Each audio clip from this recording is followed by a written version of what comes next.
Warning: this video is not intended for a younger audience. It may contain language, visuals, or opinions not suitable for all viewers. Greetings and salutations, everyone! My name is Featherhoof. And I am CarnagePanda. And we are idiots.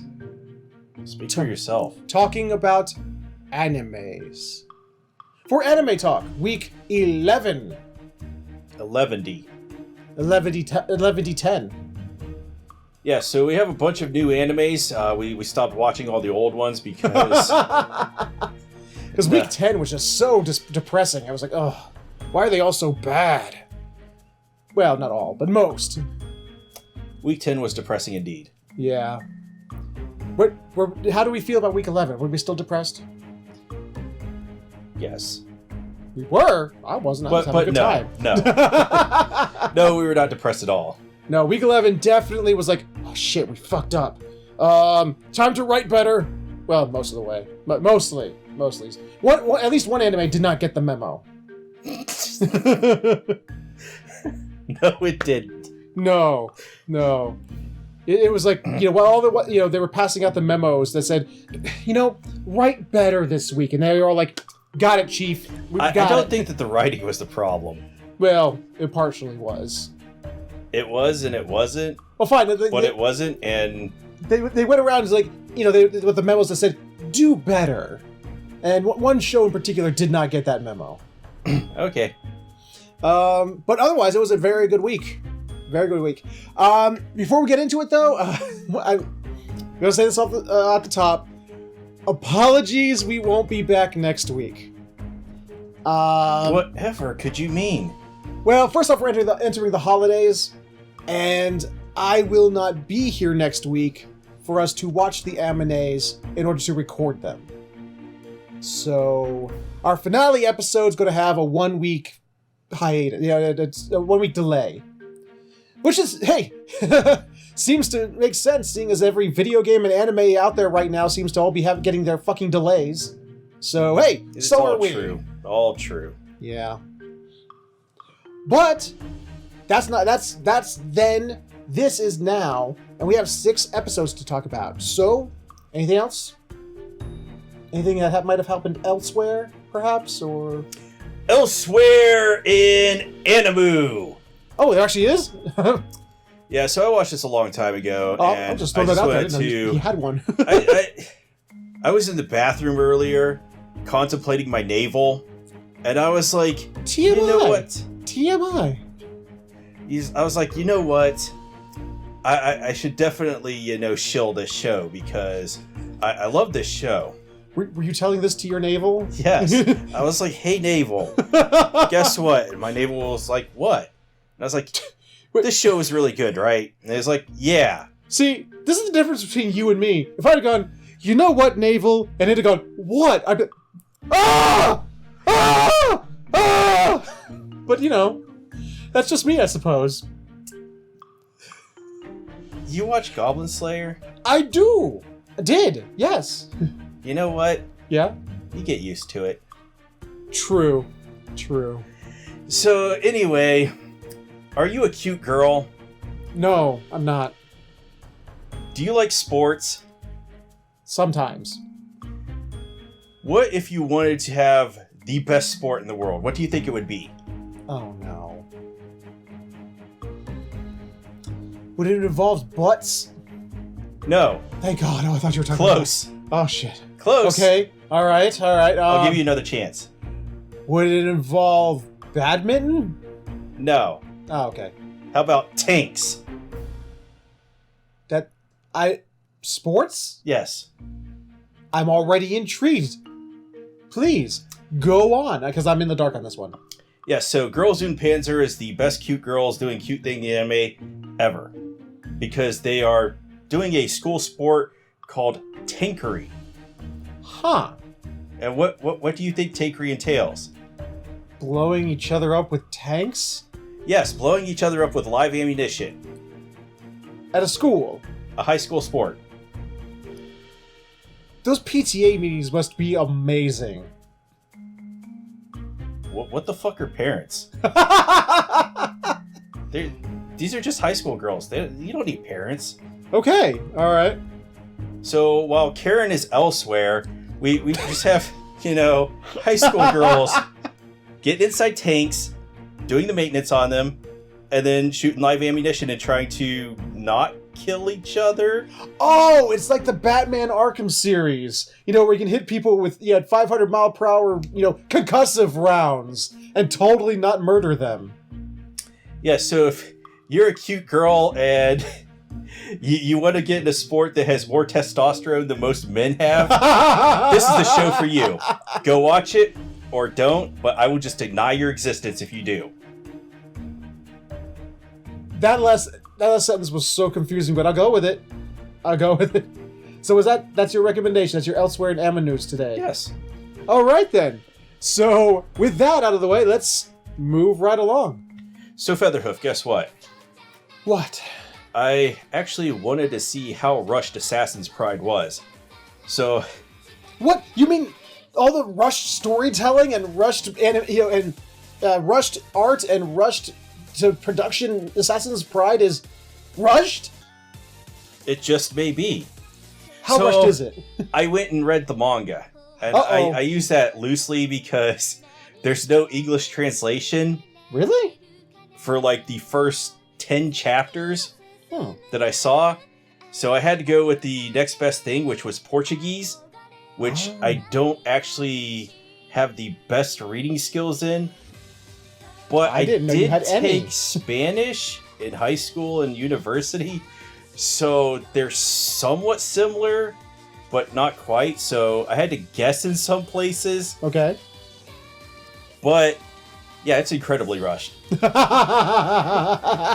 So we just finished the 5th volume, and I was looking at these manga chapters. Yeah. They're like 45 to 50 pages each, which is easily an episode by itself. And there's like 6 or so chapters for each volume. Okay.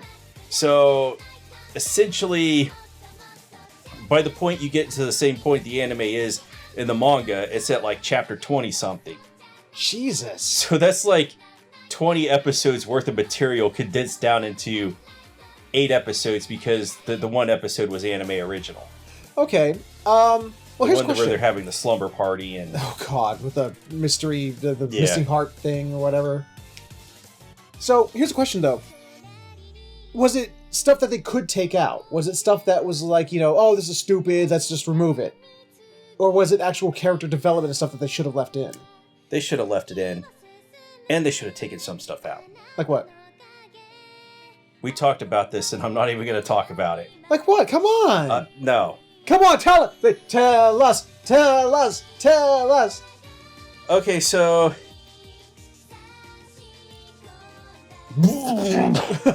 Okay. There's some, Okay, so... No, we don't have to do it. In Assassin's Pride... Inappropriateness happens, and then just leave it at that. Melita is a very aggressive preteen girl. Yeah, that's a good way to describe her, yeah. I would essentially, describe her as lowly Bayonetta, even though Bayonetta is an older character, which I'm like, okay, yeah, the sexiness is cool. Bayonetta's very assertive and very, self-confident. Very comfortable in her sexuality. Yes, very comfortable with the fact that she's technically naked except for a suit made of her hair. The manga has some very objectionable scenes in it. I'll just leave it at that. Yeah. And that's why I got the fuck out of there.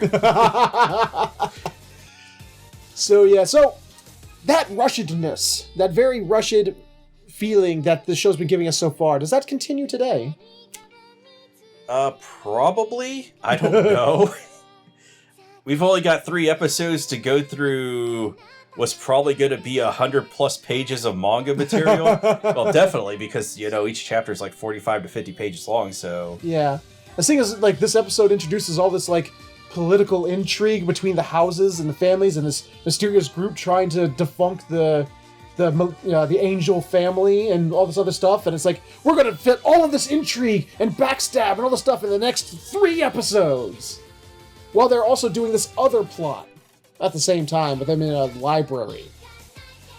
I'll be honest, I didn't even like this episode. There there are some huge problems in it. Like, Assassin's Pride OK has not been the best in terms of production quality. That's putting it lightly. That's a fucking understatement. And in this episode, it really comes... There is just some bad stuff there that... Ugh. Yeah, it's... Now, it's not just like, it's not just like the animation parts of it, the parts where they're moving. Because, I mean, even the battles, when they're fighting and stuff like that, it felt cheap and rushed. But it's also the standing still, where it's like, okay, they're just standing still. You don't have to draw a lot. It's just one frame, because it was just one frame that they panned across. And it was feeling awfully drawn.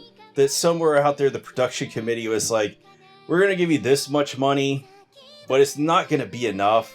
And oh, by the way, we took a ton of the rest of the money, and fuck you guys. And, since this is so little, you're going to have to fire all of your animators by the end. And you might want to cut that guy's pay, too. Yeah, it does kind of feel that way. So I don't have high hopes for the last 2 episodes. Yeah. Probably going to be rushed as hell, and is going to look like dog shit. Now, do we really want to talk about this episode? Do we want to go through like a normal step-by-step, the story and everything? I don't even know what the fuck is going on. Other than, they've got this one guy who's the council of, oh my god, we're so great, starts this conspiracy. Like, literally, they're sitting in this room masturbating over how great they are. Yeah. And they're like, oh my god, Melina Angel might be from an illicit affair. Oh my god, it's totally proof, because we did this experimentation on Hermana, and it's like totally different than her cousins. Which proves that they're not even related. And everyone gets, like, boners. Even the women all get boners. They're like, yeah, we can defunct the Angel family. Yeah! It's like, wow. Did the Angel family, like, run over all your puppies? Probably. The part that gets me is like, okay, so there's only we've been comparing it to Harry Potter. This one doesn't really feel Harry Potterish to me, thankfully. Yeah. Except for one part, but we'll get into that. It's like, so I guess there's like some kind of test that they take. It's sort of like, actually speaking of Harry Potter, it's their OWLs. TOWLs, yes. They're going down into this library labyrinth to go as deep as you can, bring back a book from there, and that shows how cool you are. Because the deeper floor you go into this library, the harder it is, because there's more powerful ghosts. But there's a conspiracy afoot. So we've got 2 plot lines going on, all the same. Oh, 3! 3 plot lines, because then all of a sudden, I'm totally the most not suspicious person here! Yeah, I like how this guy shows up at the school, and the headmistress is like, who the fuck are you? And the first things he utters out of his mouth, because he's wearing a mask, he's like, I guarantee you I'm not suspicious at all. And, you know what, I have to roll with it, because in this fucking universe, they can't figure out that the guy with the last name of Vampire is a fucking vampire. Yeah. And the fucking spider in the last episode had 2 of his eyes crushed, and he couldn't fucking... And in this episode, the guy who shows up in the school to go, I'm totally Melita's father! Also shows up right next to Melita's father later. It's the same exact fucking guy. I suppose it's not going to be revealed later that he was the guy in the mask who claimed to be Melita's father. You know, the guy that Kufa clearly saw in the mask and then saw him again next to next to Melita's father. It's like, that's the exact same guy. You can clearly see that that's the exact same guy. Yeah, and when Kufa, introduces himself to Melita's father, which we don't know whether it's really her father or not, because he's trying to kill her for reasons. Yeah. Of not being pure blood or whatever. He introduces himself as Kufa Vampire, so, like, the first words out of Melita's father's mouth should have been, are you a vampire?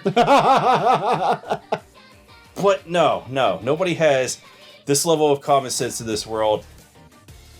I would accuse the author of making a world filled with stupid people. You don't understand. The level of stupidity in this show is astounding. Because these girls all get in that elevator, right? And they're going down to go into the what was it? Libria Goat or whatever. Libria Goat. That's a fucking library goat. Yeah. I don't understand this. But they go down the elevator, and the elevator is glass, because everything's fucking glass for some reason. And it's attacked by a tentacle hentai monster. Now, these girls, who are going down into the library to fight ghosts, and whatever other monsters may be down there, trained in combat, with super powerful magical weapons, and mana, shields, and everything else, the thing attacks. They are wielding their weapons on them. They have their weapons. It's not like they're like, oh crap, we don't have our weapons. They are all armed to the teeth. This tentacle monster attacks, and they all go, ah! Ah! Ah! It's like, what the what? What?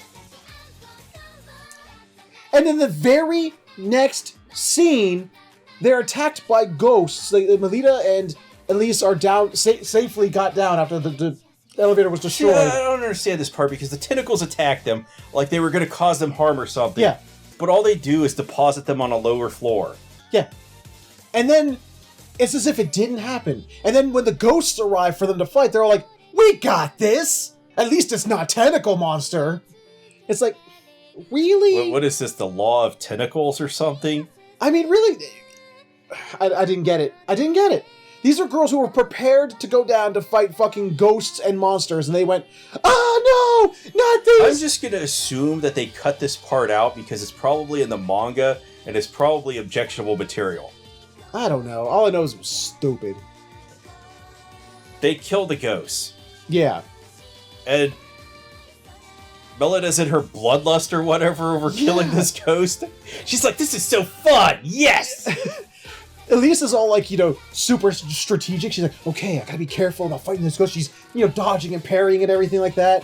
And meanwhile, Melita's all like, yeah, I'm copying every move my teacher taught me. It's as if he's with me here all the time. He's like my fucking Patronus against these obvious not Dementors that are not Dementors. They're definitely not Dementors. No, totally not Dementors.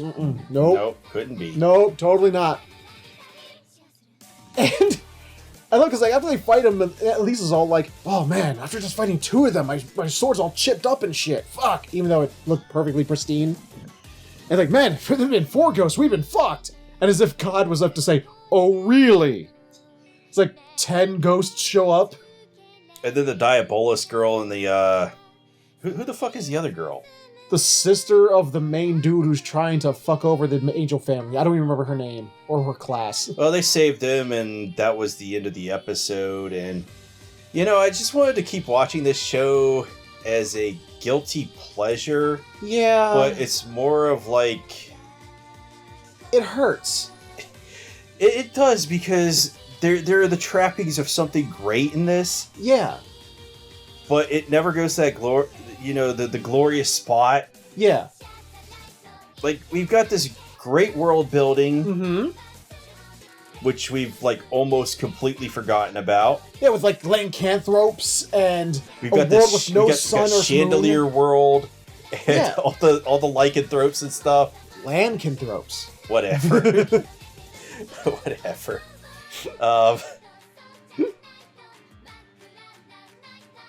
And all the... they start talking about new classes in this episode, too.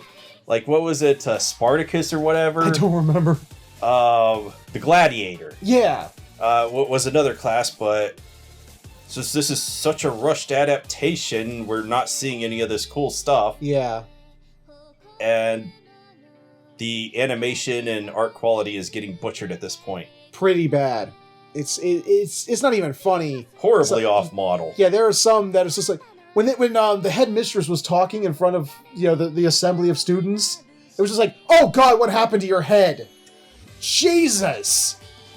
And then sometimes characters just don't have eyes or mouths, just standing there with missing body parts or at least features.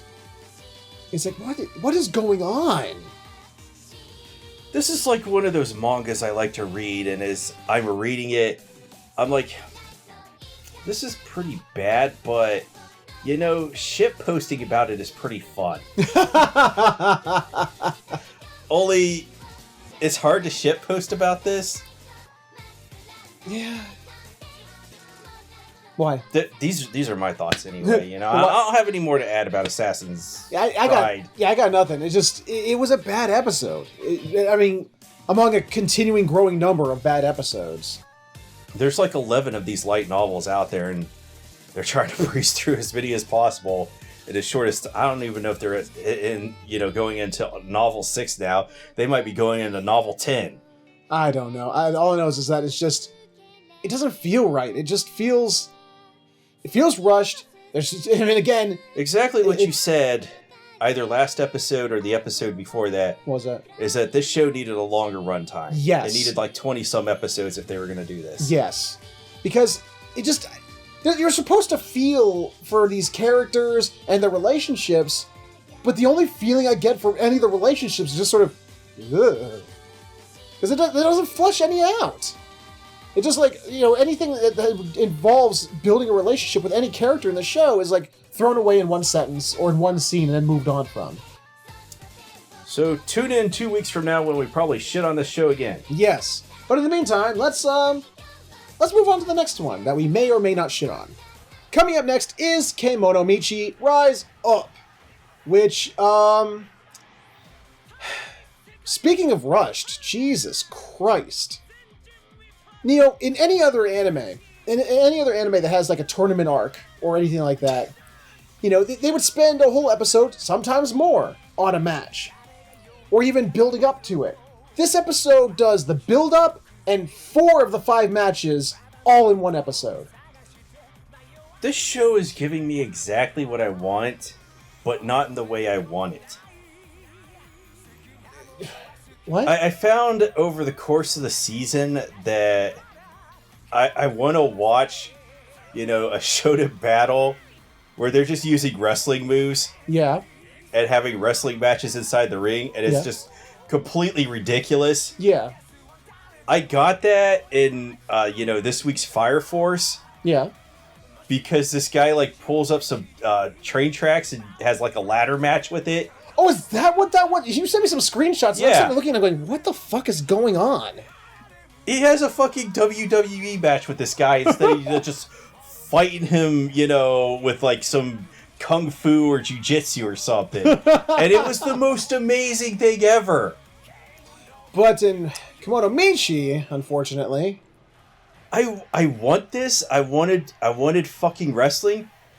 They gave me what I want. Sort of. What I wanted, like you said, this needed more episodes. Yes. We shouldn't have gotten 4 matches in one episode. And the build-up. Not to forget that. Okay. Let me lay the layout for this episode. They picked the matches, trained Carmilla, built the stadium, and had 4 matches all in one episode. I mean, okay, when they were training Carmilla, I was laughing my ass off. Because it all happened off screen, but we heard it. I couldn't even see the episode. I was just envisioning it in my mind of... They just do it differently over in Japan. I've explained this in other episodes, where all the actors get together in a room and they all have microphones for each other. Yeah. And I couldn't hear them, talking. I could just hear Carmilla's act. I was just envisioning Carmilla's actress in my head, sitting there next to the microphone, saying all these stuff. Like, ouch, ouch, ouch, it hurts. Oh my God, stop it. Yeah, she's talking about she's being oh my God, the torture, the pain. Ah, stop. Ah. And then it's just revealed afterwards that he was just forcing her to weightlift. Yeah. This is disappointing because there's so much they could have done with this if they had stretched it out over a couple episodes. First we have the it was a tag team match, right? It was like a 3v3. Yeah, 3v3. With battle royale between these guys. The good side is Princess Buttocks. Yeah. The lizard girl, who's the only thing that's lizard about her is this part, and Heat Haze, versus a dog man, a bird man, and some other monster I can't be bothered to remember right now. This matchup alone could have been amazing. Yes.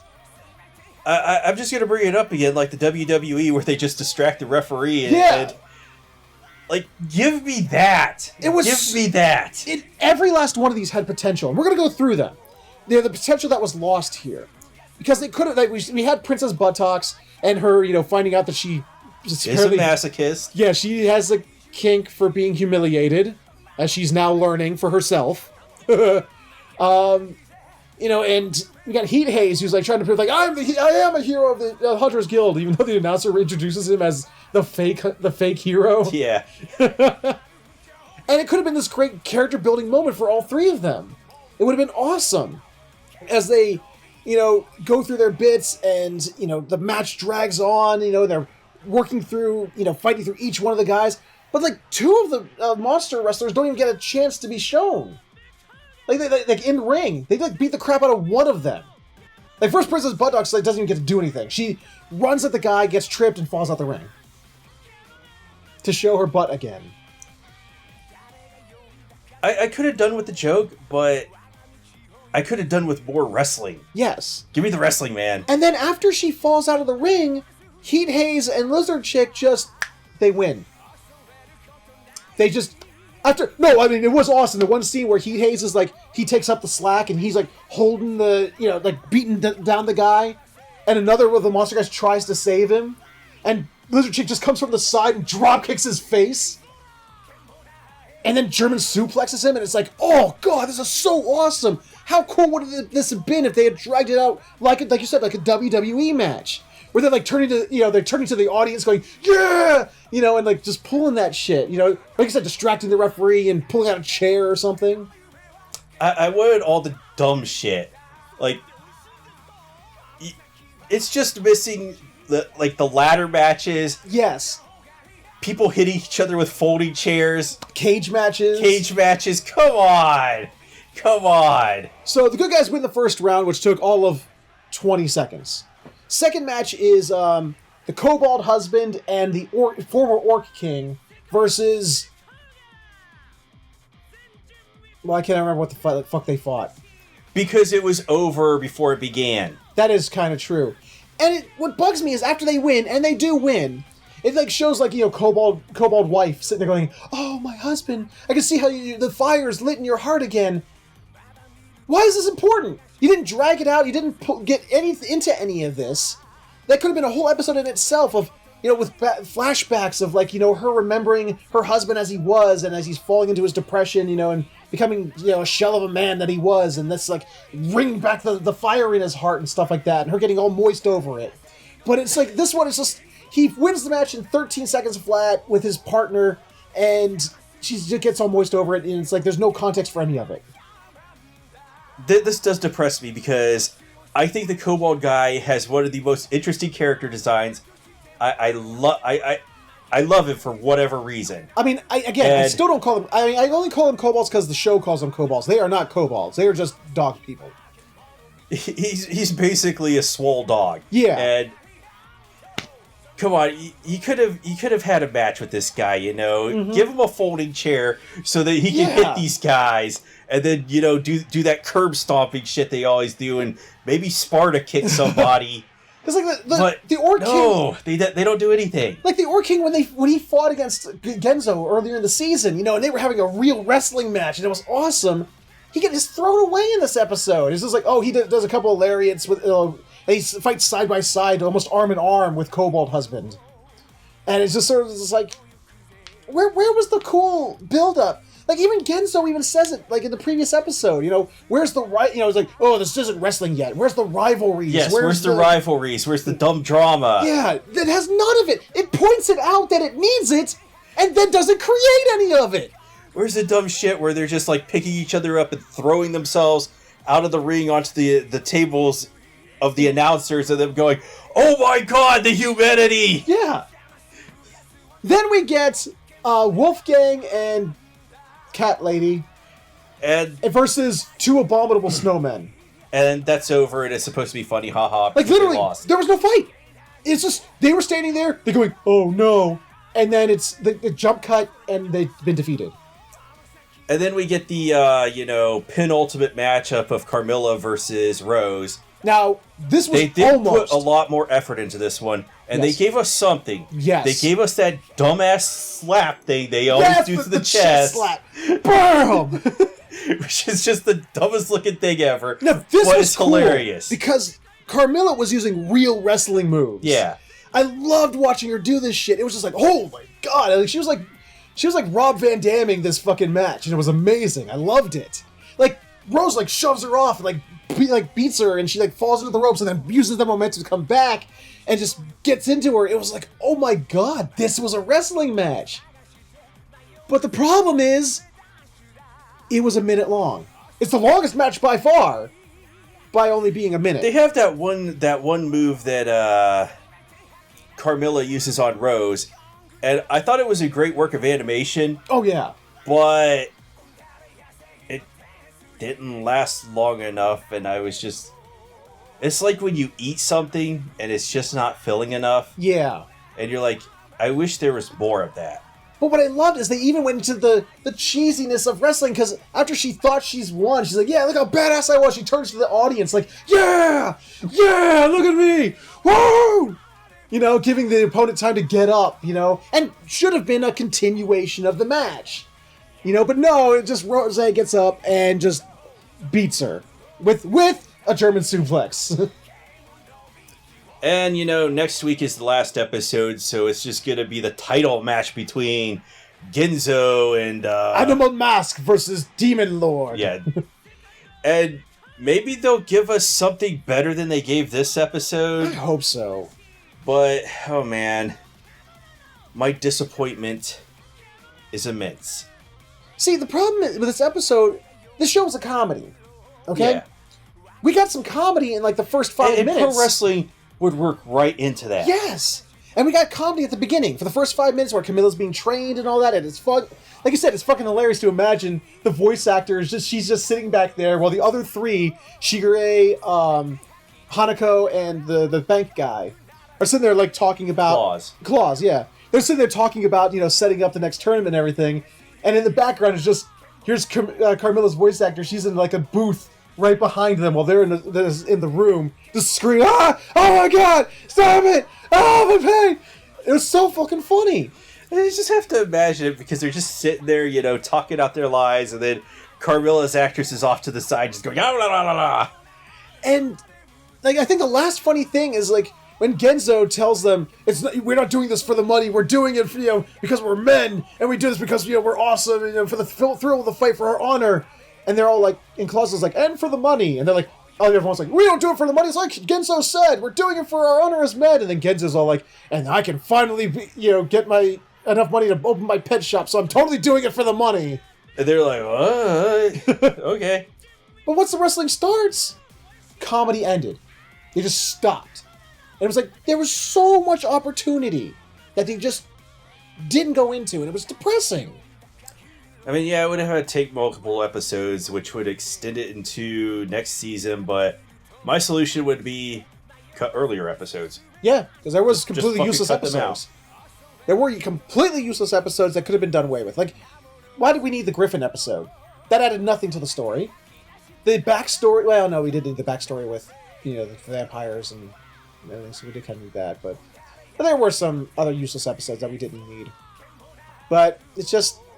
there was so much more they should have done, and they didn't. So, that was Kimono Michi this week. It's had such a promising start. Yeah. I was really hoping we were just going to get, like, 1 to 2 matches an episode that they could have... something we could have dug our teeth into. But it was just over. It was depressing. So, like I said, that was Kimono He's Michi. depressed. I'm disappointed. I'm disappointed! And, we're going to take that disappointment, and we're going to bottle it up, because we're men. We're going to bottle it up, shove it deep down inside, and try to ignore it. As we move right along to the next episode. I watched Welcome to Demon School, Iruma-kun. I did too. No, you didn't. I didn't? Nope. Oh. I watched something that looked like it then. I'm not sure I cared about this episode. I had fun with it. Do expound. Well... I thought it was funny. Okay. We're moving on to the next episode now? Oh, No, come on. What happened this episode? I don't know. You said you watched it, and I didn't, so how could I go on it? You have to tell them. Oh, shit. Yeah, you set yourself up there, buddy. I didn't watch this episode, but Featherhoof did. So, fine. If you want me to take it, I'll take it. We got an episode about familiars again. So, now that they can summon their familiars, now they need to learn to control their familiars by their brand new teacher, Green Guy. Yeah, so Green Guy shows up and wastes our time by not being Rhyme Sensei. You fucking horn dog, I swear to God. And he turns out to be an idiot that is not liked by Demon Snape by the end of the episode. Well, it's because apparently he's the Professor Lockhart of this show because he doesn't even know his own goddamn subject. But I do like how Demon Snape fucked himself over. Did he? Yes. Oh yes, okay, yeah. Because he wrote the teacher-student handbook. He wrote the handbook, and the new teacher was reading straight out of it. He's like, "We can't have any mercy." and Demon Snape's like, "Fuck, I wrote that, didn't I?" Because Demon Snape is in his familiar form. You know, the teacher forced Iruma-kun to summon him, and he's like, "Okay, here, listen here, Iruma-kun. This is how it's gonna go down. I need you to pass this class because if you don't pass this class, it reflects poorly on me because I wrote the goddamn handbook. So here's how it's going to work. You're going to get top... you're only going to summon me for these classes, and when we're working together, you're going to get fucking top grades. You understand me?" All the top grades. Yeah. If we're going to do this fucking class together, because I have no fucking choice in this, we're going to get top grades, asshole. So they're forced to do things like play fetch with the frisbee and high five, even though Demon Snape in his familiar form only has one. So he can only do a high one. But what's funny is I liked the fact that at the end... like, first of all, like I said, I thought the whole episode was funny. You know, just watching Demon Snape, just totally...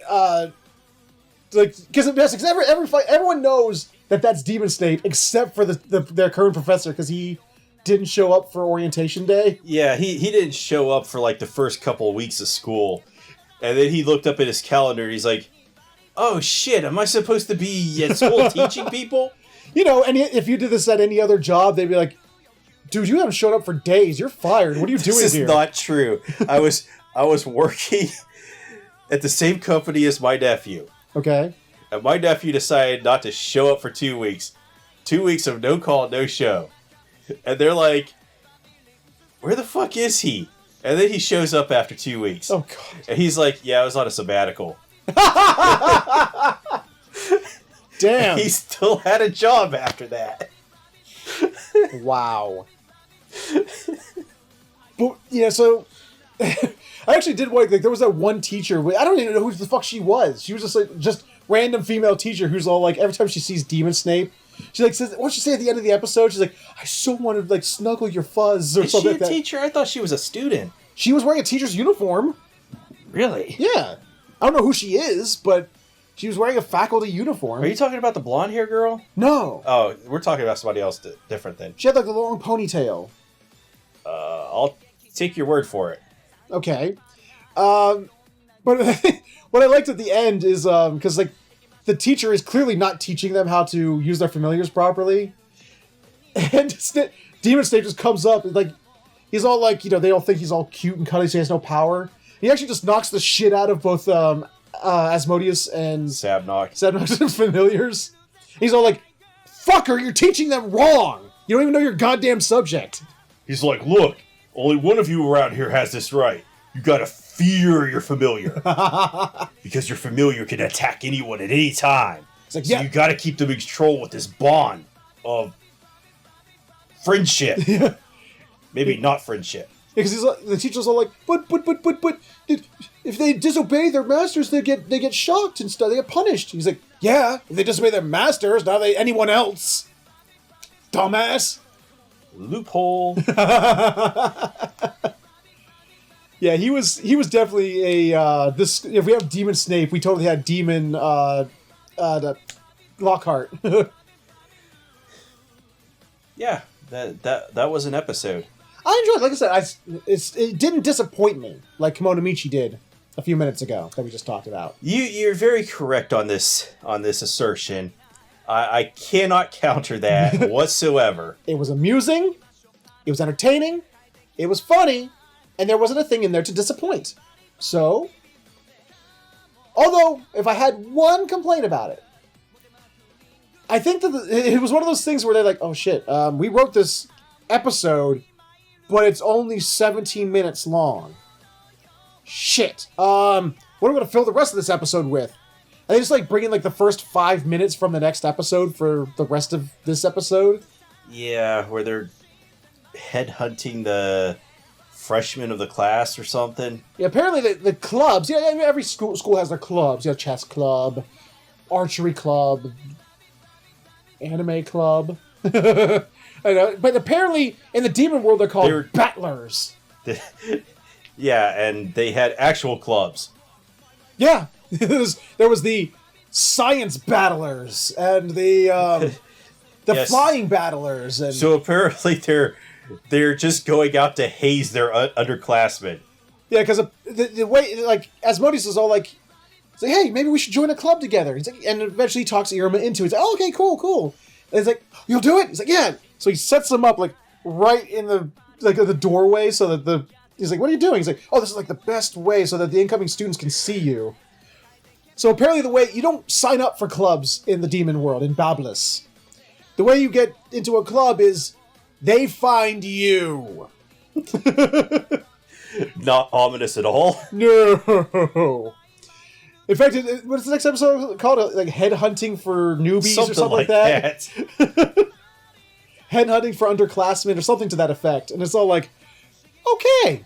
But then it just sort of ends. It's just sort of like, oh, okay. I thought it was going to be like a short, but it just was like, let's draw in the first 5 minutes of the next episode. Why not just leave it in the next episode and put in like a one Maybe the standoff next short? episode will be better. Maybe, we'll see. But that was Welcome to Demon School Iruma-kun.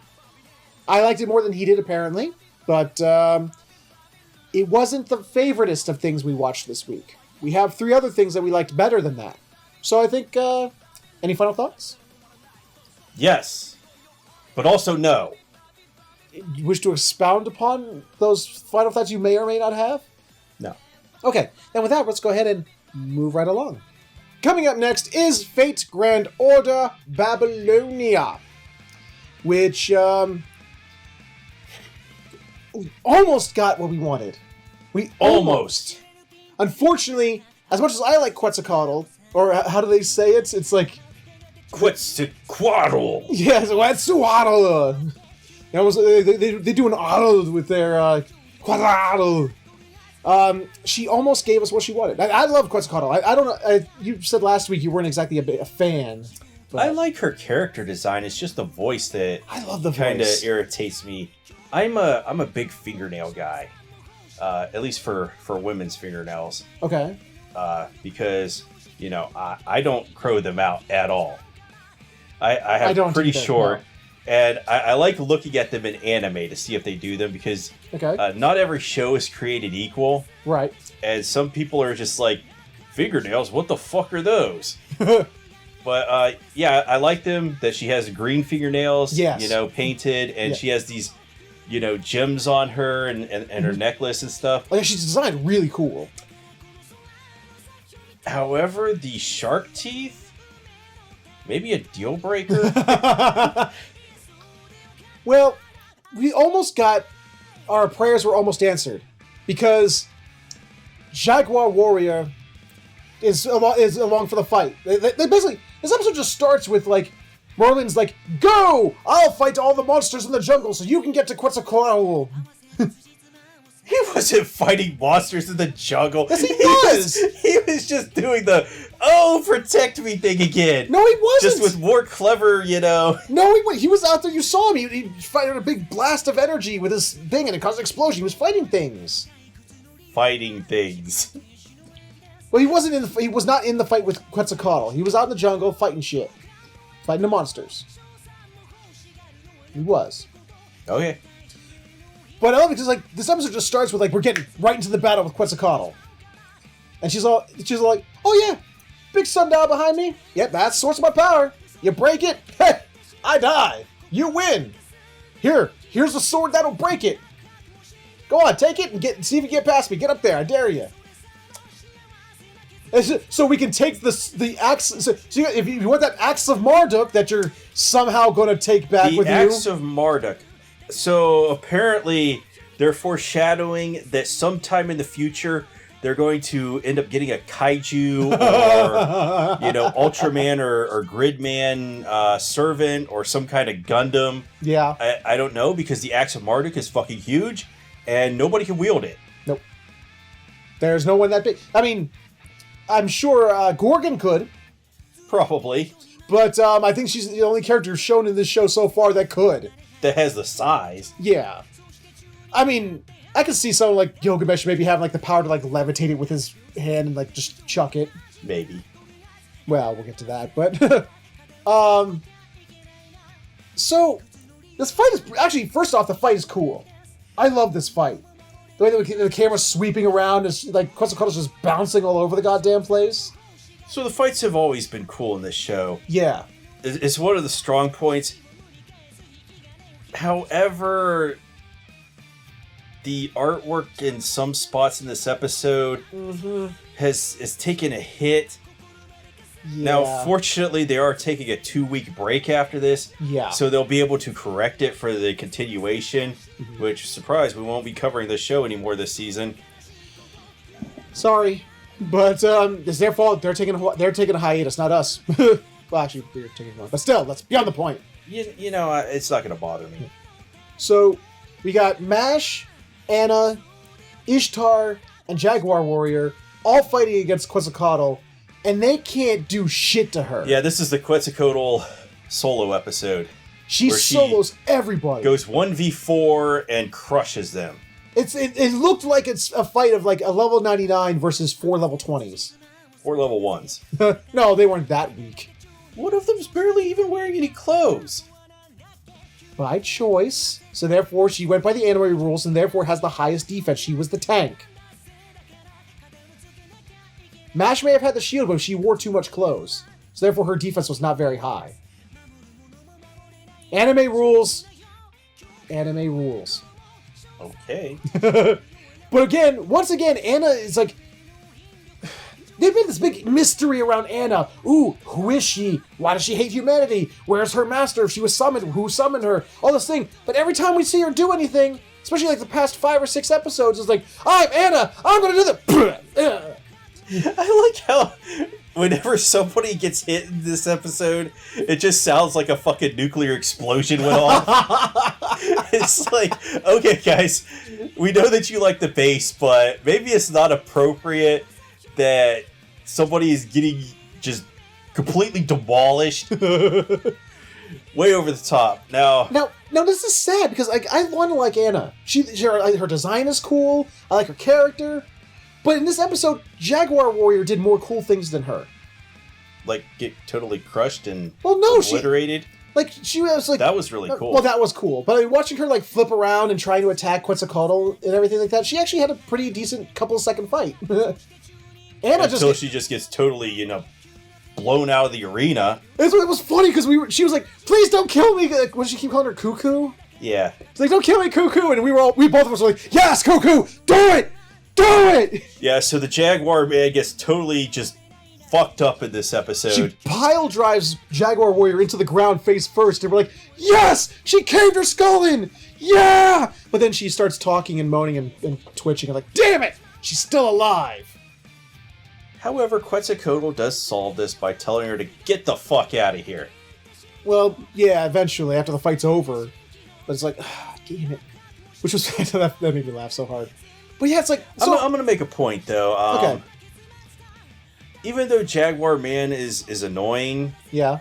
At least she's working for the heroes now, so... Yeah. The bad guys... Because she is hot for Fujimaru. The bad guys have the indignity of getting defeated by Jaguar Man. You got a point. Now, if only one of them would actually get defeated by Jaguar Man. She's out of this now because he's like getting a harem of goddesses now. See, the thing now, I don't know much about Quetzalcoatl. The last time I looked up Quetzalcoatl was when Final Fantasy VIII was new and it was a summon in that game. I was like, oh, what the fuck is a Quetzalcoatl? And I looked it up. I'm like, oh, look at that. It was actually this ancient, Aztecian god thing. Oh, cool. Let me just look into that. Most of that knowledge is now gone because Final Fantasy VIII came out in, 1998? So that's 21 years ago. So my memory is not what it used to be because I'm old. Can you not tell that I'm old? But, I don't remember Quetzalcoatl, reading about Quetzalcoatl getting her godly powers. Like, her godly powers derived from fucking with people. So she is this show's version of an internet troll. Yeah. And I guess fabulous luchadore because she was using wrestling moves. Yes, she was. This show had more wrestling in it than Komodo Michi did. I saw a lariat. I saw these pile drivers. She pile drived both the Jaguar Man and Ishtar. Yeah. And I can't... She needed to do a suplex. Mm-hmm. That would have been nice. But it's like...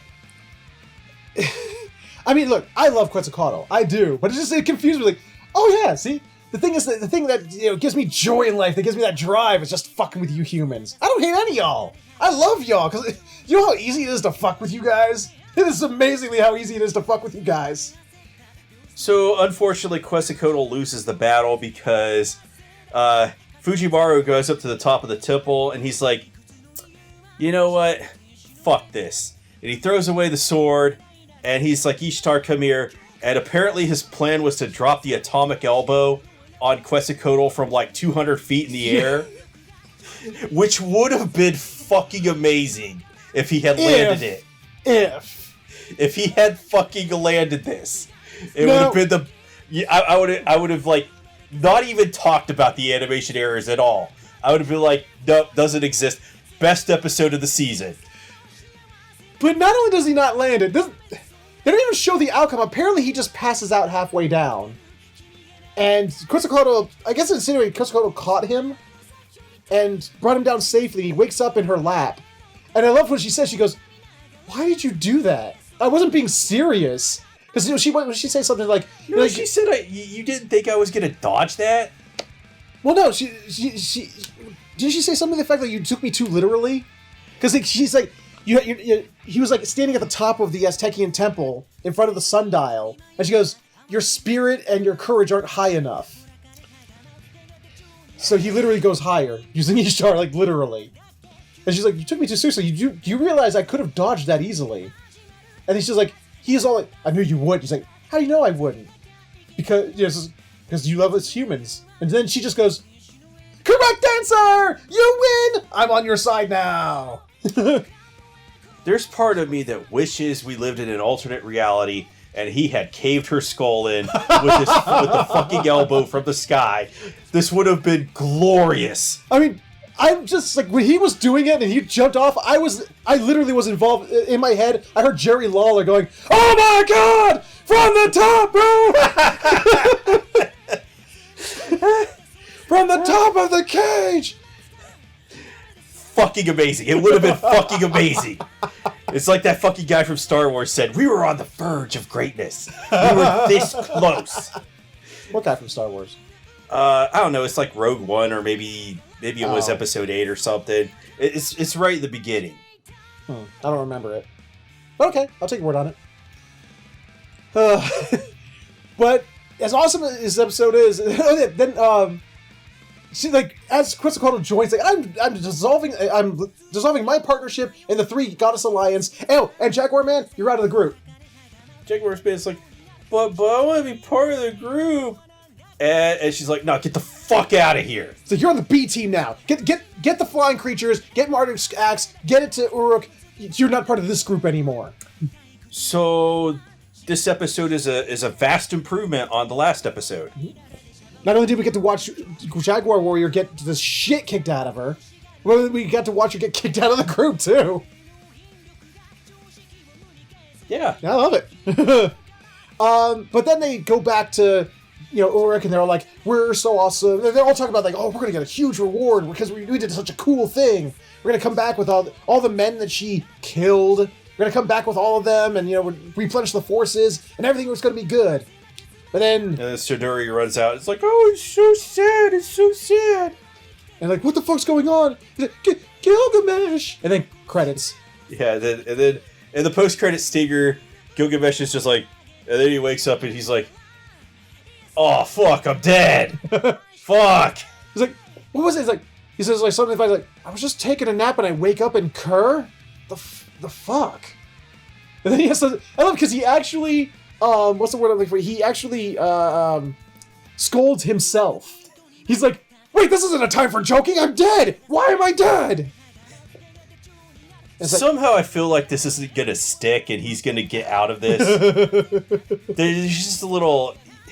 I haven't read ahead on this at all because I've only partially gotten through Singularity 3, which the end probably doesn't even matter anyway because we know they survive, obviously. Obviously.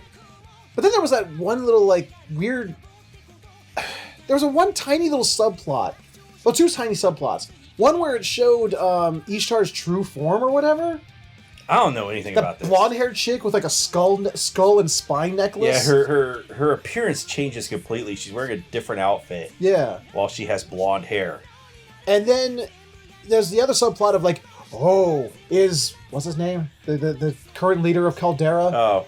Rufus or no? Rufus. Starts with an R, isn't it? Roman, Dr. Roman. Yeah, Dr. Roman. It's like, Dr. Roman, well, are we going to cast doubt on him? Is he actually maybe a bad guy? And then they were all like, nah. Maybe he's a bad guy. I don't know. But this was a vast improvement. We had a lot of fun. And like I said, that fight against Quetzalcoatl was just so fun to watch. That and every punch and kick that like landed on Jaguar Man just was like, my heart fluttered every time. I was like, yes. I want to go home and go look up to see if there is any manga or anime that has actually got, a pro wrestling theme and uses it. Well, what about that one I showed you, that Ultimate Muscle? You can look that up. That was a wrestling themed. I deny that. It was. I mean, it's weird, but it's still wrestling. I will find what I'm looking for at some point, or I hope that somebody will develop it in the future. We'll see. If you guys have any suggestions, or gals have any suggestions that there's a wrestling anime out there for him to watch, please comments below. Pretty please. I just want all the ridiculousness in my life. In the meantime, though, that was Fate. FTG. I want some fucking stupid Inazuma 11 shit. Oh, you want the Inazuma 11 of wrestling? Yes. I want some stupid over-the-top shit. Okay, well, maybe they will have some for you. In the meantime, with FGO Babylonia out of the way, we're going to talk about the next episode. No Guns Right. Great episode. Let's move on. This episode definitely tried to hit you in the feels. So you remember earlier in the season when they had the Misadventures of Tetsuro, and I really hated that episode? Yes, I did too. And this episode kind of focuses more on Tetsuro. Yes. And Juzo is not really prominent in this episode. He has two scenes. He has two scenes, but they're not very long, and as far as I could tell, they're not really impacting the plot at this point. The second one does. So anyway, we have Billy Badass from the last episode. I can't remember his name. The Spanish guy. Yeah. He's off doing his thing, and Tetsuro and what's her name, Mary? Yeah. They wake up in a dumpster, and Tetsuro is right between her legs. So this is very questionable. And he's like, "It smells in here," and she's like, "I took a bath 2 days ago." So. I took a bath 2 days ago, and then she proceeds to start smelling herself. And then he's like, "We're in a garbage can. We're in a dumpster. Don't you realize that?" Yeah, that's why it smells bad. But I would imagine someone like Mary, who's in her position, probably lost her sense of smell a long time ago. Maybe. I mean, the people coming in and having, like, all the wounds and, like, missing body limbs and shit like that. She probably smells like, rotten and gross infected flesh all the goddamn time. Maybe. I think she more deals with, like, motor oil and stuff. That too. It's a combination of both. Imagine the guys going in there and drinking bottles of motor oil. It's like, what? Ew. Maybe they're thirsty. Maybe. So in this episode, we get Frank. I'll call him Frank because I don't know his name. He's well, we don't need to remember his name anyway, so yeah, we don't need to remember his name. They have this little bit about him and his little sisters. He's going out and doing the work because he wants to have a better life for his little sisters. So and this is why he's doing all this shady shit. What was it like? They don't even know the meaning of tomorrow. They can't even grasp the concept that a tomorrow will come because they're always hungry and on the verge of death. Yeah, because they're poor. And their mother's on life support. The life supports. The life supports. It's like, oh no. So anyway, he's like a terrorist or something. Yeah. And he's gonna bomb these political dudes. So he goes and does this. He sets up the bomb. He set up the bomb. Okay, yeah. He's like the guy from fucking Zero Week. Yeah, he set up us the bomb. He set up us the bomb, and he's gonna detonate it. These politicians cannot survive. They need to make their time. What you say? So the train takes off, and Tetsuro joins Frank with a mechanical body of like a guard thing that caught Tetsuro and Mary trespassing on the property. Right after the explosion happened. Jailed him. Yeah, the explosion that Frank set off. Yep. And he jacks that, and they go off on the train and are having happy fun times. Yeah. Oh yeah, happy fun times when because Tetsuro doesn't really know the body he's in very well, stands up and a fucking beam like just cracks him in the face. I did laugh pretty hard when that happened. The slapstick was pretty good. It was. The slapstick was strong this episode. But they were expected because a big robot guy comes out. Well, this doesn't do a weird robot face. I'll call him Greg. Okay, we have Frank and Greg. Frank and Craig. Frankaroo. Gregu. Gregu. Or is it Gregaroo? Gregaroo. Gregaroo and Frankaroo. Yes. Wait, which one was which now? I'm getting confused. Frank is a Spanish guy. Okay. Then can we call him, no, we can't, especially, he has to be Sancho. In Spanish, he is Sancho. Oh yeah, we did call him Sancho. Yeah, so Frank will be the other guy. Okay. But, Sancho and Frank. yeah, Sancho. Sancho, I love it. It's like, one of the things that made me laugh is Tetsuro's all like, go! Just run away, I'll take care of Frankaroo. And Sancho's all like, boing! I was going to do that anyway, bye bro! He just does this rapid leap inside of a train tunnel, so okay. Yeah. Well, the clearance on this train tunnel is astounding. It's like, we call this, fighting on top of the train tunnel. Why do you call it that? The ceiling's way up there, bro. You can clearly fight on top of these trains. So Sancho gets over the bomb, arms it, and it's like, I gotta run. Oh, maybe I should help. Maybe I should help Tetsuro. Turns around and gets instantly caught. Yeah, so Frank caught up to him. He's dragging Tetsuro along. And he's like, I'm sorry, Sancho, I tried. So Sancho's like, fuck. And then this is the point of the episode where the bad guy, Evil Frank, he spills his plan. Which I kind of like, because like Sancho's all like, ha, you may have caught us, you may even kill me, it doesn't even matter. Because, when I blow this train, if you try to disarm the bomb, it'll just go off instantly. And it'll kill all your politicians, and even if I die right now, the money still goes to my family so they can eat and, have a good life. Ha! Fuck you! And then Frank's all like, yeah, that's, it turns out that that organization, what was the name of the organization again? Gregaroo. Okay. That organization's done a job on you, I can tell. But here's the thing, Bo. We were aware of your plan. So we actually, after we made sure you watched the politicians go in the train, we waited until you were distracted and then took them out of the train and loaded it with children from a choir and... No, they decoupled the last cart. Yeah. The children from the choir were in there. Well, no, they took the politicians out and they put them in that cart that they decoupled. Yeah, so...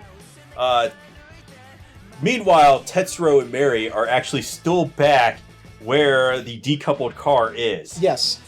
So I was wondering, since this guy is, relaying his evil plan, that, yeah, all these kids are going to get blown up and you're going to get blamed for this terrible terrorist incident. Yeah. If Tetsuro would be able to just go back to his body and, warn Mary or something, then they'd be able to get the politicians anyway. With what? I don't know. Maybe Tetsuro could use his kung fu. His kung fu? He only just learned to walk, 2 weeks ago? He's got to have some serious kung fu. He's a main character in this show. So basically, Frankaru tells Sancho, "You're fucked." And when this cart goes up, which we're going to let it go up, we're going to let it blow up, you and your organization are going to get blamed for it because you killed innocent people, you fuck. We at Brun, we win. And I hate when anime does this. He has two dudes on him. One dude's holding him, and the other's got holding his arms behind his back. And somehow Sancho uppercuts his way free. He's Sancho. Are you Sancho? I am not Sancho. But he is Sancho. And he used his Sancho powers to break free. Bunny hops across the train because they had decoupled it. This cart has, all these poor kids on it. And he's like, no, I'm going to save them. They're not going to die. And I love this. He didn't expect that security dudes would have guns. Because he jumps over, and then just, instead of getting behind the metal door as cover or anything, he stands there on the opposite side where he has to pull the door towards him. And his back is completely exposed, and they blow holes in him.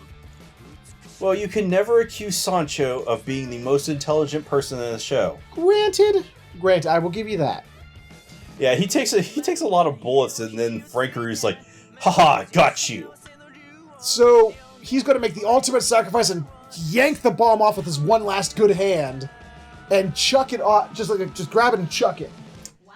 But then he seizes up. At that time, he seizes up and he's like, no, my medicine's wearing off at this point. It couldn't be.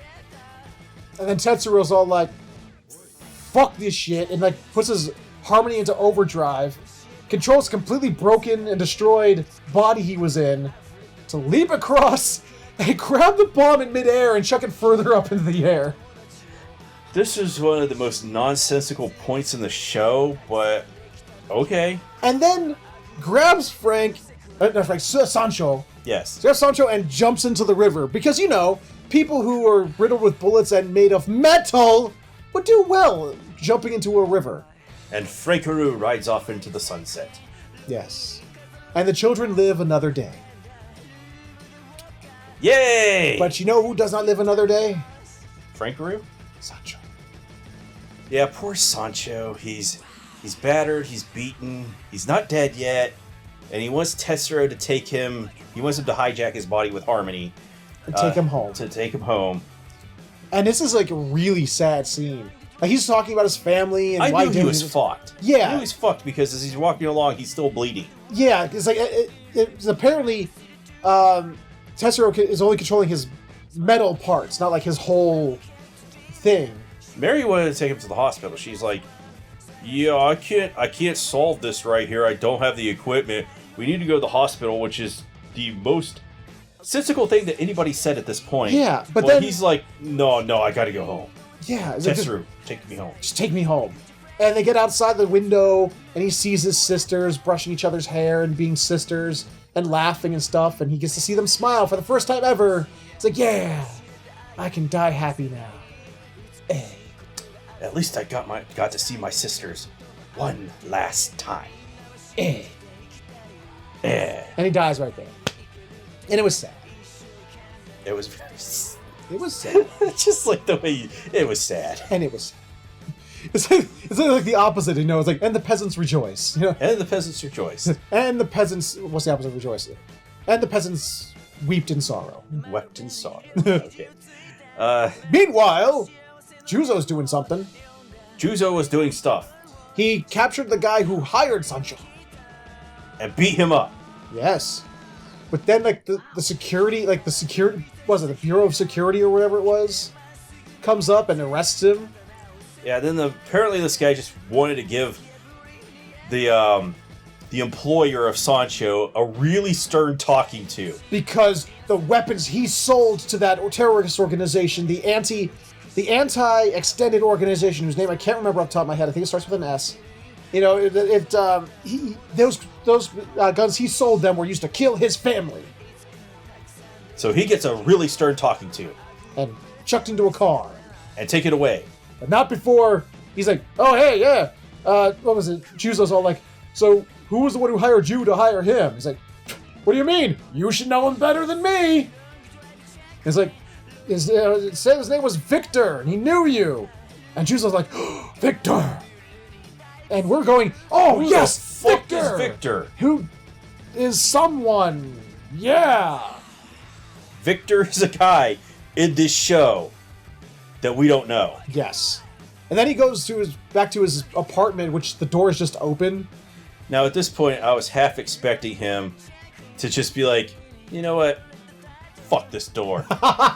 It is the MO for the season. Yes.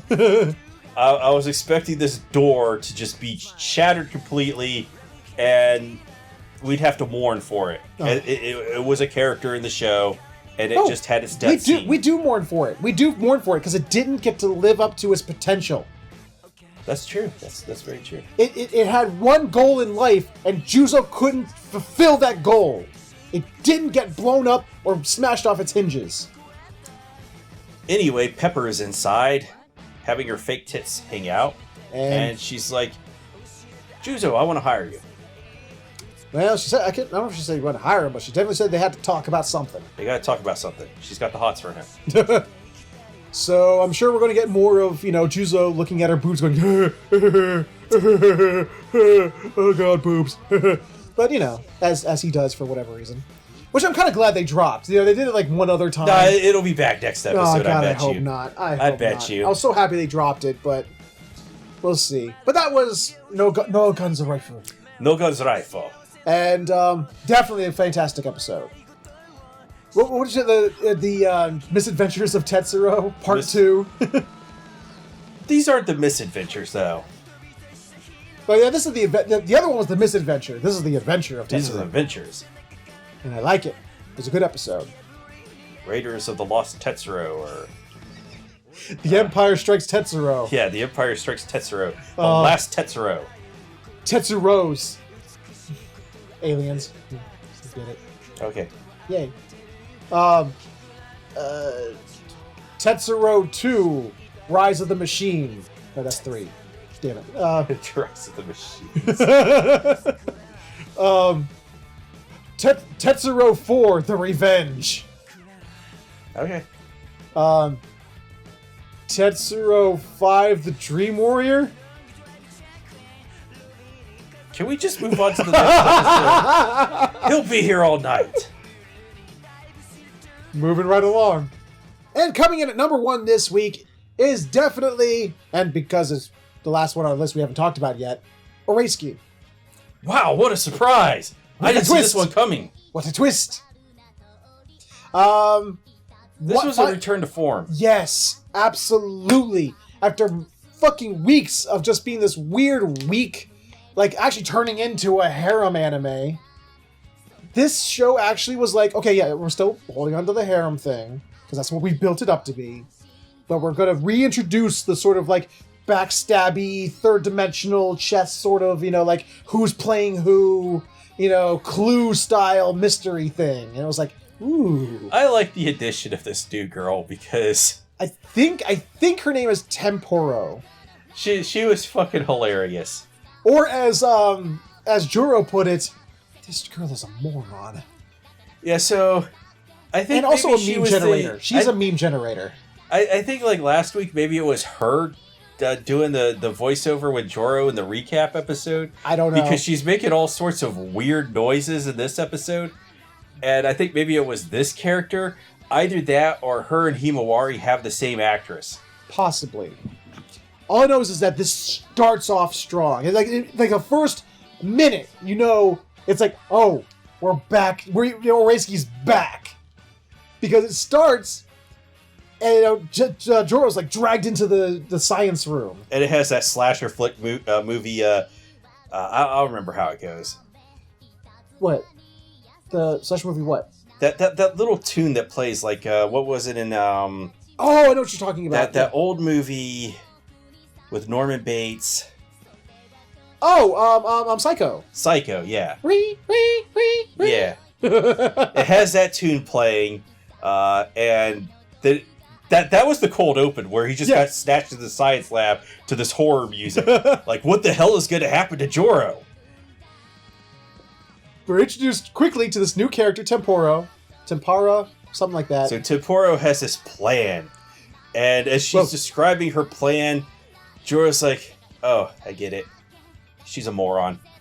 But not before we're reintroduced to the greatest character this show has, who hasn't been around for several episodes. Bench-kun. Bench-kun is back, as well as the Imperial March. That's not the Imperial March. Totally not. Nope. Mm-mm. It couldn't be the Imperial March. It's legally distinct enough. Maybe? I don't know. And I love it because he's actually calling out. He's so tired of this. He calls out everything she's about to say before she says it. And she's like, you know what, Joro? I was the baseball manager for the baseball team and blah, blah, blah, blah, blah. And he's like, what? Oh, fuck this shit. So she asks him to help her get Pansy and Sunshine together as boyfriend-girlfriend. And he's like, what? Not this shit again. Not code this shit again. Because, if there's one guy that a woman would want to date, is the guy who openly admitted that he wanted to rape her. Yeah. Good going there, Temporo. Yeah, good job. Good job. Good for you. But, So, yeah, one thing we didn't comment on is that this is the girl from episodes ago, where he just walked up on her. The first classman or underclassman? Yeah, the underclassman. First year class student. And she just screeched and called him a terrorista, which is a portmanteau of two words. Pero, which is the Japanese, I can't say that word, onomatopoeia. Onomatopoeia. Yeah, I've never learned how to pronounce that word. Mana. I had it a couple days ago, and now I can't do it. So pero is the Japanese blah blah blah for the sound of licking. Okay. And it is also crammed together with the word terrorist. So, literally a licking terrorist, which it just gets bizarre why they translate it as Slipper Man. I don't know. Not a fan of it, to be perfectly honest. I think I'd rather hear the licking terrorists. Yeah. But, so she's here and she's talking about, like, somehow, as a baseball manager...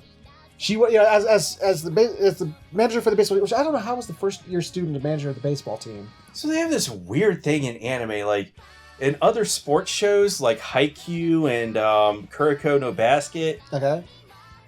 They always have this female manager Okay. for the team, and I don't understand. Is this a thing in Japan, where they have a girl being the manager for the team? Like the mascot or whatever? I don't know. Well, also, she's an idol, or at least she thinks she is. She's a super idol. Which she thinks she is. She has some thick delusions in her head. She thinks she's Sailor Moon. So she's making... I didn't get all of them, and there's probably some that we missed, but she's making all these hand gestures and stuff for different, like Sailor Moon. And then we got Sailor Moon, and then what was the other one she did? The other one for Mirai Nikki, where does the face grab thing. And I'm sure there were other ones, but yeah, those are ones that jumped out at us. I was hoping she'd do like some JoJo poses, like Caesar, You just got those JoJo poses going. They were ripe for abuse. She could have done that fucking Dio thing where he's like, so well done. Come on. If she's here in the next 2 episodes, I hope they put some JoJo poses in there. And, well, at least it sounds like... See, I like this, because at first it starts as like, oh, Joro has some humanity. He's not going to do it. He's going to tell her to fuck off. But then she goes, I'll reward you with this sexy pose picture of me. Yeah, so she has this picture of her in a bunny suit. And he's like... I'm not tempted. No, I'm not tempted. Totally not tempted. I'm taking that. Yeah, we're going to do that. Yeah, give me that. So. I'm not a good human being. Fuck that. So he has been convinced. But at that point, Asunari? So Asunara shows up, and they're like, "How long the fuck did you show up from?" And she's like, "Well, Joro, I saw you getting grabbed in there into the science lab, so I was curious, so I came through the window." And he's like, "When the fuck?" She calls out, when did that happen? So yeah, they have this big old scheme going on to get Sun-chan and Pansy together. I don't know, because Asunara is totally going to go along with it, because if Sun-chan and Pansy get together, that means that's one less obstacle for her to get to Joro's heart, because she still thinks she has a chance. Asunara still thinks she has a chance. She's like Jim Carrey at the end of Dumb and Dumber, where she's like, I wouldn't go out with, it's like, the chances you and I would go out is like 1 in a million. And Jim Carrey's so there's still a chance. So you're saying there's a chance. Like, Asunari is like, that's her mentality for this whole thing. Now, there's some scene in the middle of this of that one girl who dyed her hair black. She has these movie tickets. Amusement park tickets. Amusement park tickets. And she wants to ask Joro out, but she can't find the nerve. And her explanation is just the most bizarre shit as to why she can't get up her nerve. Well, it's not that she can't get over the nerve. She's making this noise while she's standing there in front of Joro. This, and Joro's like, what's wrong? And she's like, I'm just having a menopause episode. And he's like, what? He's like, wait, what? Do you need to see a doctor? Are you okay? Because, the concept... Isn't menopause like a later life You're supposed to go through menopause in your later life. When you're no longer reasonably expected to be able to bear children. So, in other words, not when you're 14 or 15 years old. Yes, not when you're 14 or 15 years old. That's when you're going through puberty and all that sexual ability is getting, all that sexual functionality is getting developed. So Joro actually correctly goes, are you sure you're okay? Are you sure you're okay? This is not normal. No. And he's like, just forget about it. And she storms out and drops the tickets. And I love she has an entourage. Yeah, all of her friends are sitting there spying, going, it's going to happen, it's going to happen. But it doesn't happen. Like, oh, it's okay. You tried. Now, as to the actual plan of getting Sun-chan and Pansy together... This was she's watched a lot of movies. You can tell she's, what's her name again? Temporo was to play the 4-dimensional chess game, but can't even play 0-dimensional chess. What was it? She got him to wear an earpiece, and she's feeding him the lines to say, but they were awful lines. So Joro's ignoring everything she's saying. He's like, wow, that's the stupidest thing I've ever heard. Well, no, he does try to say some of the lines, but then when but later on, he's just like, I can't fucking say that. That's dumb. Well, no, it's because he goes, he's like, okay, target spotted over and blah blah blah, and she's like, okay, now go over there and lick her. He was like, no, why would I do that? What? He's like, fine, pussy, and go over there and say this line. And he goes over there and, stuntedly says the line. And then, like, all the other girls from, like, fucking everywhere show up next to Pansy, and I guess they had, like, a girls' night out or something. And then all these like, younger boys, the Kohais, are, like, going up the stairs, and they're like, man, they're hot. There's so many hot girls in this school. And Tempero's like, what? That can't be... No, nobody can be hotter than me in the school. And they're like, oh, man, there's Cosmos, and there's that Himawari chick, and, oh, man, that Pansy, oh, she's so hot. But there was that other one. What was her name? Other girl, that younger girl. That first year student. What the fuck? Yin Para or something like that. Peen Para. Peen. Because they're saying dick. Yeah. And she's like, the fuck, I'm not Peen Para. Kill them. Oh, that's why she does order him to kill them. So, yeah, she's throwing out these fucking Wile E. Coyote plans the entire time. And it's so fun. Great character. Oh, yeah. Yeah, I had a good time. I love it because at the end, it's like, I did love the end. Because, like, Joro just comes to call it out. He's like, so, yeah, I never was going to help you in the first place.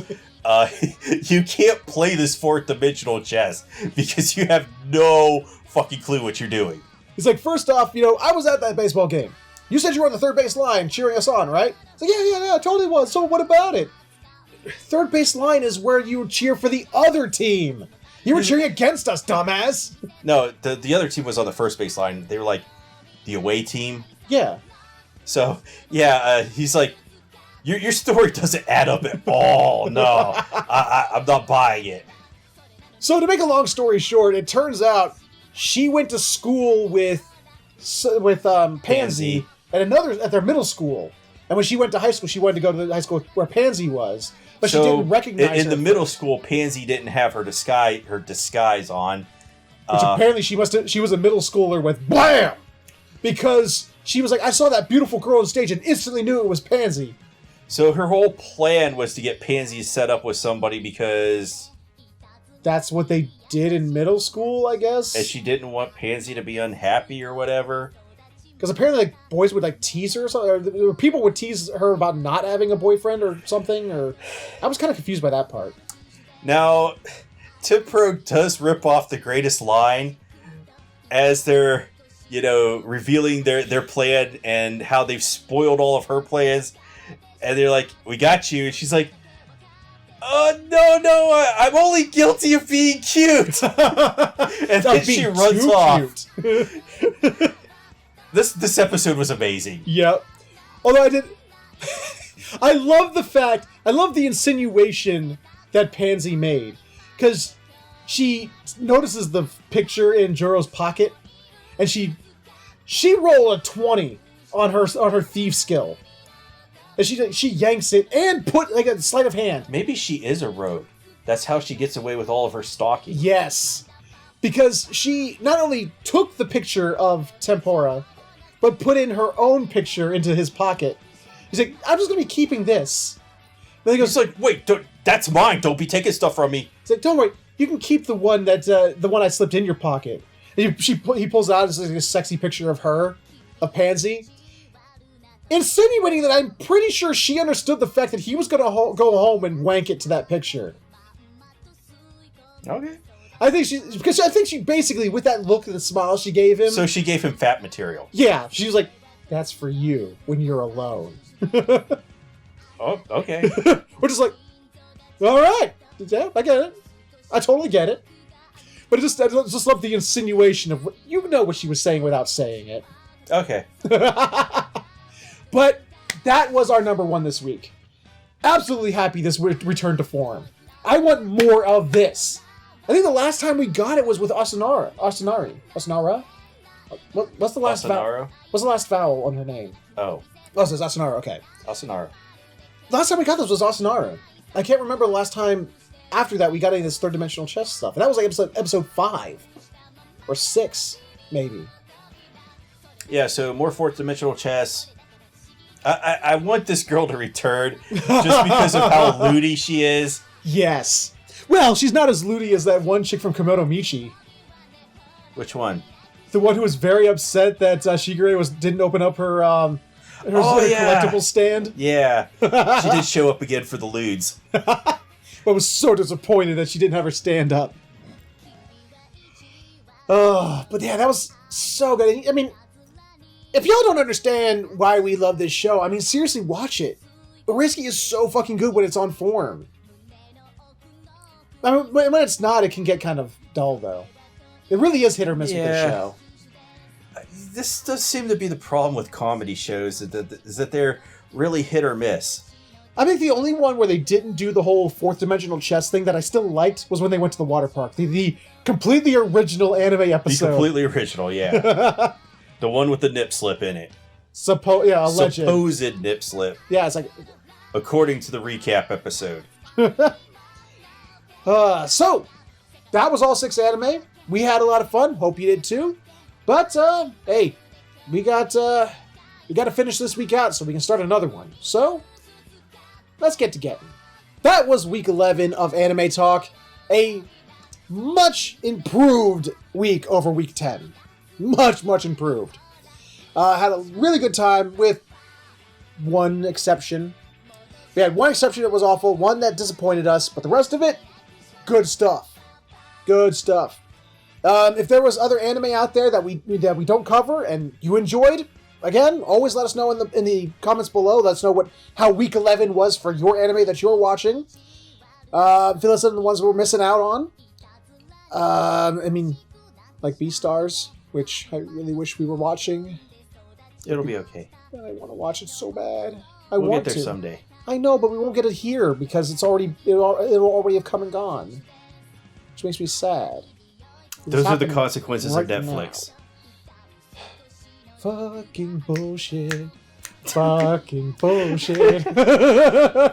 You just got this video copyright flagged. What do you mean, like like the last one? Banned worldwide. No, it was just banned in Japan. So far, unless something's happened since that day happened. Banned worldwide. Well, let's hope this one doesn't get banned worldwide. As we close it out here. If you enjoyed it, hey, please let us know with a like, comment, subscribe, share it, or you can click on the annotations for other videos we've done. Also, go watch Girls in Panzer or You're a Coward. And go back in time and watch Girls Last Tour, because that was also awesome. I agree. In the meantime, take care.